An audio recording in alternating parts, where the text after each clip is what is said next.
이번 시간에는 정지용 작가의 향수라는 현대시 설명 진행하도록 하겠습니다. 자, 먼저 첫 번째 연입니다. 넓은 벌 동쪽 끝으로 옛 이야기가 지줄되는 실개천이 휘돌아 나가고, 자, 여기서는 옛 이야기를 주어로 삼고 있기 때문에 의인법이 사용되고 있다라는 걸 확인할 수 있고, 지줄된다, 조절된다라는 표현을 통해서 청각적 심상을 확인할 수 있습니다. 그리고 이 실개천, 하천, 좁다란 하천이 휘돌아 나가고 있다는 것을 통해서 시각적 심상도 확인할 수 있겠습니다. 얼룩배기 황소가 해설비 금빛 게으름을 우는 곳. 자, 그래서 요 니은 부분을 보면은 금빛 게으른 울음, 이렇게 해서 울음의 청각적 심상, 금빛의 시각적 심상 해서 청각의 시각화, 공감각적 심상도 확인할 수가 있습니다. 그곳이 꿈엔들 이칠리야, 이치겠는가, 이치지 않는다, 고향이 그립다는 의미로 해석하시면 되겠고, 이 부분이 이제 연이 끝날 때마다 반복적으로 사용되기 때문에 이런 것들을 후렴구라고 얘기할 수 있습니다.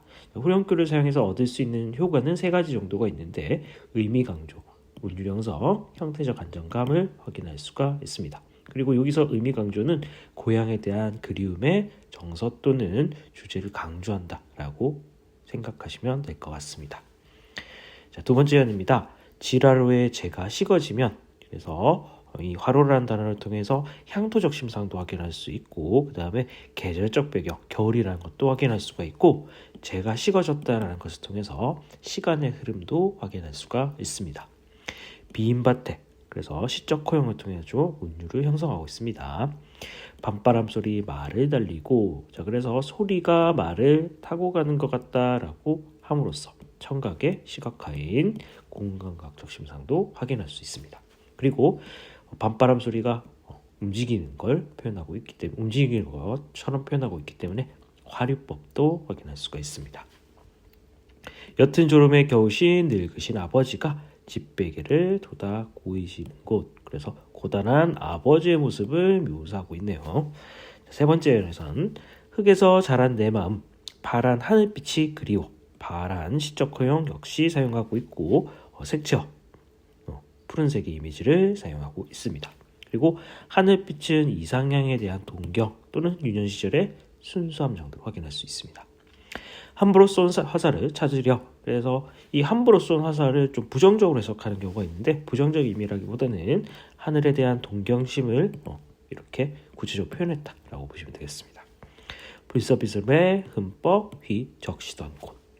그래서 3년에서는 유년 시절의 순수한 모습을 시각적으로 표현하고 있다 보시면 될 것 같습니다. 전설의 바다에 춤추는 밤물개 같은 검은 기민머리 날리는 어린 누이와, 그래서 여기서는 직유법을 확인할 수가 있는데, 원관념은 검은 기민머리고 보조관념은 전설의 바다에 춤추는 밤물개, 이렇게 표현함으로써 어린 누이의 역동적 이미지를 확인할 수 있습니다.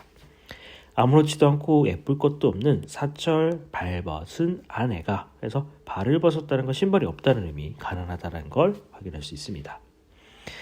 따가운 햇살을 등에 지고 이삭을 줍던 곳, 그래서 따가운 촉각적 심상이고, 이 햇살이라는 건 여기서는 시련과 고난의 의미로 보시면 되겠고, 이삭을 줍다는 것에서 가난하다는 걸 또 확인할 수가 있습니다. 하늘에는 듬성듬성한 별, 알 수도 없는 모래성으로 발을 옮기고, 그래서 저녁이 되었다 라는 걸 확인할 수가 있겠네요. 서리까마귀 우지짓고, 청각적 심상, 지나가는 초라한 지붕, 이 초라한 지붕에서 가난한 고향의 모습을 확인할 수 있습니다. 흐릿한 불빛에 앉아서 도란도란 거리는 곳, 시각적 심상, 청각적 심상 역시 확인할 수 있고, 초라한 지붕과 도란도란 거리는 곳을 통해 가지고 가난하지만 고향의 따뜻한 분위기를 확인할 수가 있었습니다. 그래서 지금까지 정지용의 향수라는 작품 설명 진행하였습니다.